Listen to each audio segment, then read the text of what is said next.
School जाने की fees देनी पड़ती है, ये तो आपने बहुत अच्छे से सुना होगा। बट 5 दिन स्कूल ना जाने के 16,000 देने पड़े, ये आपने पहली बार सुना होगा। जी हाँ, मैं हूँ आपकी दोस्त अंकिता और प्लीज़ अगर चैनल को सब्सक्राइब नहीं किया है तो फटाफट सब्सक्राइब कर लीजिए दोस्तों।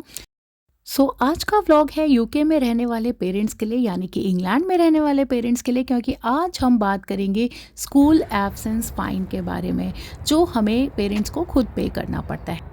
क्योंकि यूके में एजुकेशन फ्री है। जी हाँ, जो हम दूसरे कंट्री से भी आते हैं, हमें यूके वाले एजुकेशन फ्री देते हैं बच्चों के लिए। बट जो इनके रूल्स हैं स्कूल एब्सेंस के लेके, वो बहुत स्ट्रॉन्ग रूल्स हैं। सिंस हम जब जा रहे थे तब छुट्टियां शुरू होने वाली थी 5 दिन बाद, तो काफ़ी बच्चे छुट्टियां ले लेते हैं पहले होम टाउन जाने के लिए, होम कंट्रीज़ जाने के लिए। उसकी वजह से उसी चक्कर में हमारी छुट्टी भी अप्रूव नहीं हुई कौंसिल से। माइंडेड ये स्कूल भी अप्रूव करता है और गवर्नमेंट ऑर्गेनाइजेशन होती है काउंसिल्स, वो भी अप्रूव करती हैं, तो वहाँ से अप्रूव नहीं हुई थी। हालांकि मेरी मॉम की जेन्युइनली तबीयत ख़राब थी और वो सरवाइव भी नहीं कर पाई अनफॉर्चुनेटली। फिर भी अगर छुट्टी अप्रूव नहीं हुई तो अभी हमको रिसेंटली काउंसिल से लेटर्स आए हैं कि दोनों पेरेंट्स को 8,000 रुपये यहाँ पे फ़ाइन देना पड़ेगा। यूजुअली अगर यहाँ का मेडिकल अपॉइंटमेंट होता है या इलनेस होती है तो फ़ाइन नहीं लगता है। बट सिंस मेरी मॉम जो थी, उनका जो बीमारी के जो डॉक्यूमेंट्स थे वो इंडिया के थे, कई सारे हिंदी में लिखे थे, तो वो नहीं यहाँ पे लोगों को समझ में आए और उसकी सीरियसनेस उतनी नहीं समझी होगी। उनको लगा होगा कि बहुत सारे लोग हॉलीडेज़ के लिए अप्लाई कर रहे हैं, तो वो उस समय अप्रूव नहीं हुआ था। तो अब बट हमें ये नहीं लगा था कि इतना फ़ाइन आ जाएगा। एंड हमें जो लेटर मिला उसमें लिखा था कि हमें इतने इतने पाउंड की फ़ाइन भरनी है। पहले तो हमें बहुत शॉक लगा, क्योंकि हमने सोचा था कि मतलब जेन्युइन रीज़न है तो ऐसा कुछ नोटिस नहीं आएगा। बट कैसा होता है, हर स्कूल और कौंसिल का रूल यूके में थोड़ा सा अलग होता है।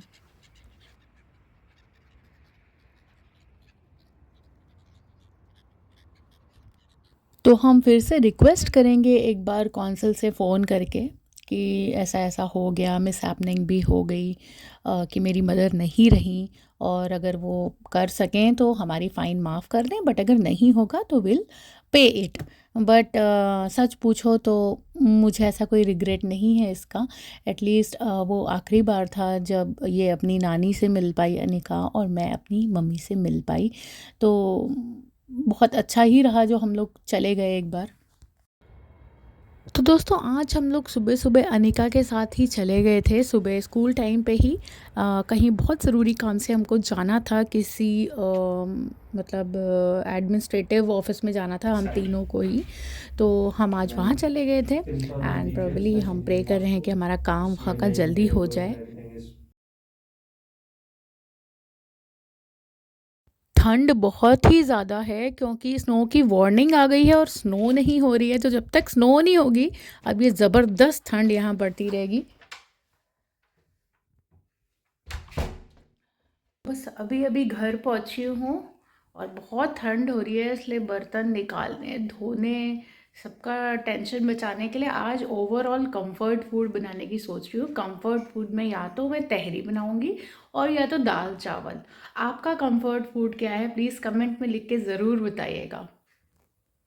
तो गाइज़ व्लॉग के स्टार्ट में हम बात कर रहे थे फ़ाइन की, जो कि स्कूल के तरफ से लगी है। एक्चुअली कोई गलत फ़ाइन भी नहीं है, उनके अपने रूल्स हैं। लेटर आया हमको आज। एक्चुअली उन्होंने रिजेक्शन का जो नोटिस था वो पहले ही दे दिया था कि अप्रूव नहीं हुई है छुट्टी। बट मुझे जाना ही था, my mom was not well, तो हमने उस समय भी मैंने व्लॉग बनाया था और बोला था कि देखेंगे आके जो भी होगा। तो कई बार वो लोग रिजेक्शन के बाद भी, ये अच्छी बात है कि कई बार रिजेक्शन के बाद भी फ़ाइन नहीं आता है, ठीक है, वो कंसिडर कर लेते हैं। बट इस बार शायद छुट्टियां ज़्यादा हो गई होंगी, क्योंकि इनकी रेटिंग्स पे भी फ़र्क पड़ता है ना स्कूल की। अगर बच्चे ज़्यादा एब्सेंट हो रहे हैं तो इनकी रेटिंग्स पे फ़र्क पड़ता है, क्योंकि इनका जो कहते हैं ना जो पैरामीटर होता है अच्छे परफॉर्मेंस का, वो फ़ीस नहीं होती, क्योंकि एजुकेशन फ्री है उन स्कूल्स में। तो उनका पैरामीटर बच्चों की परफॉर्मेंस है जो कि वो ट्रैक करते हैं, उसमें से एक एब्सेंस और प्रेजेंस भी आती है। तो ये रीज़न है, ऐसा नहीं है हैं कि वो छुट्टी किसी को जानबूझ के रिजेक्ट करते हैं, बट उन दिनों उस दौरान छुट्टी के पास का दिन था, वो 5 ही दिन बचे थे छुट्टी को, तब काफ़ी बच्चे छुट्टी लेते हैं ना। कभी सोचते हैं लोग कि हम फ़्लाइट का टिकट 2 दिन पहले है तो चले जाएँ। तो अब मेरा रीज़न था कि मेरी मम्मी की तबीयत ख़राब थी इसलिए मुझे जाना था, तो अलग-अलग रीज़न होते हैं। तो बट उनकी एब्सेंट बहुत ज़्यादा दिखती है फिर, इसलिए वो रिजेक्ट कर देते हैं। तो बस इतना कहना चाहूँगी कि बिना रीज़न के बच्चों को एब्सेंस मत आप रजिस्टर कराइए। जब अगर आप यूके शिफ्ट होने का सोच रहे हो या यूके में रहते हो या अभी बच्चे छोटे हैं, ग्रेजुअली वो बड़े स्कूल में जाएंगे ग्रेजुअली, तो छुट्टी अननेसेसरी मत कराइए। ना जब तक बहुत ज़रूरी ना हो, बच्चा अगर स्कूल जा सकता है, वो खुद भी कहते हैं, इवन बुखार में भी वो कहते हैं कि आप दवा दिला के बच्चे को भेज दीजिए स्कूल, वो खुद जिम्मेदारी लेने को तैयार रहते हैं। तो तब तक छुट्टी मत कराइए, क्योंकि जब सच में ज़रूरत होगी तब, और ज़रूरत से ज़्यादा छुट्टी अगर ली तो अप्रूवल और कुछ तो दूर की बात है, वो पहले पूछने आएंगे कि आपके बच्चा इतनी छुट्टी क्यों ले रहा है। सो ये भी एक रीज़न आता है। दूसरी बात है कि हॉलिडे पहले से प्लान कर लीजिए। हॉलिडेज़ आप पहले से प्लान कर लीजिए, 2-3 महीने पहले से अगर हो सकती है तो। जैसे मेरे साथ भी अनसर्टेन सिचुएशन थी, सबके साथ में हो सकती है, किसी के भी साथ हो सकती है। बट अगर हॉलिडेज़ हैं तो वो थोड़ा बहुत पहले प्लान करिए, ताकि उनकी छुट्टी के टाइम पे ही आपको सही टिकट्स या ये सब मिल जाएँ। दूसरा, उनकी लेटर्स और नोटिसेस को इग्नोर मत करिए, क्योंकि इसमें कैसे है कि अभी अगर हमने ये 80 पाउंड्स यानी कि अप्रॉक्सीमेटली 16,000 से ऊपर ही होगा रुपीज़ में, अभी अगर हमने 16,000 रुपीज़ ये 80 पाउंड पर हेड पर पेरेंट नहीं भरा, तो बाद में ये ऑफेंस 1,000 की fine and it will be considered as certain degree of गलत चीज़ की, मतलब आपने कुछ रूल को वायलेट किया है। तो हर जगह के अपने सिस्टम होते हैं and we have to follow those system and regulations, और स्पेशली बच्चों के मामले में तो यहाँ पे फॉलो करना ये सब बहुत ज़रूरी होता है। इसीलिए मैंने स्टार्टिंग में ही बोला कि पढ़ाने के पैसे पड़ते हैं तो सुना होगा, बट छुट्टी करने के पैसे पड़ते हैं ये मैंने पहली बार देखा है यहाँ पे। सो गाइज़, मेरा ये व्लॉग बनाने का पर्पस यही था कि यहाँ पे सिस्टम बहुत ही स्ट्रिक्ट रहते हैं, स्पेशली चिल्ड्रन से रिलेटेड, चाइल्ड सिक्योरिटी से रिलेटेड, चाइल्ड एजुकेशन से रिलेटेड यूके में रूल्स बहुत स्ट्रिक्ट हैं। एंड और हमें इनके सिस्टम्स या हमें किसी भी कंट्री के सिस्टम समझ के ही चलना पड़ता है।